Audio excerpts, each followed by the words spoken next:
Hello friends, hello. Connect MPSC माझ्या YouTube चॅनलवर तुमच्या सगळ्यांचे स्वागत आहे. आजचा हा आपला दुसरा व्हिडिओ आहे फ्रेझल वर्बसाठी.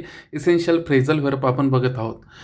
काल आपण ब्रिंग अपपर्यंत बघितलं होतं. ब्रिंग अपचा अर्थ होतो to raise a child or to mention, म्हणजे एखादा मुद्दा, एखादा विषय काढणे कोणापुढे किंवा लहान मुलाला मोठे करणे, त्याचे संगोपन करणे. She was brought up in small village, म्हणजे याचा अर्थ काय होईल की तिचं जे संगोपन आहे एका छोट्या विलेजमध्ये झालं आहे. आणि इथून पुढे जेव्हा तुम्ही एखाद्या मित्रासोबत वाद करत असताल तेव्हा त्याला म्हणायचं, अरे बाबा डोंट ब्रिंग अप दॅट मुद्दा, आहे ना, किंवा तो विषय काढू नकोस. चालेल, पुढचा शब्द बघू. आणि हे पण लक्षात ठेवा, ब्रिंगिंग अप, मग लोक बऱ्याचशा वेळेस म्हणतात ना त्याचं ब्रिंगिंग अप चांगलं झालेलं नाही आहे, त्याचं संगोपन चांगलं झालेलं नाही आहे, आपले संस्कार काढले जातात, ते ब्रिंग अप हा शब्द आहे. कॅरी आऊट, कॅरी आऊटचा अर्थ होतो टू एक्झिक्यूट किंवा टू परफॉर्म अ टास्क, अंमलबजावणी करणे किंवा काम पूर्ण करणे. आता याच्या पुढे लक्षात ठेवा की आता आपल्याला म्हणजे आपण बऱ्याचशा वेळेस म्हणतो ना, गव्हर्नमेंटचे जे काय म्हणतात त्याला, स्कीम्स आहेत, त्याचं एक्झिक्युशन चांगलं होत नाही, तर आता तुम्ही कॅरी आऊट पण म्हणत जा त्याच्या जागी. ही चांगली सवय असते.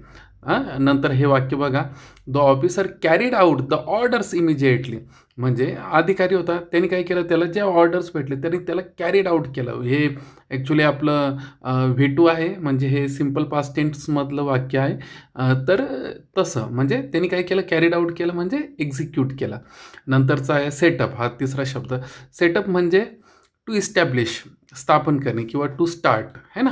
मग he set up a new coaching centre in the city, म्हणजे बघा, आता आपण बऱ्याचशा वेळेस म्हणतो ना, मला सेटअप करायचं आहे यार, मला माझा क्लास सेटअप करायचा आहे. तर ते सेटअपचा अर्थ होतो सुरू करणे. लक्षात, म्हणजे तुम्ही बिझनेस सुरू करताय, काही सुरू करताय, तर सेटअप.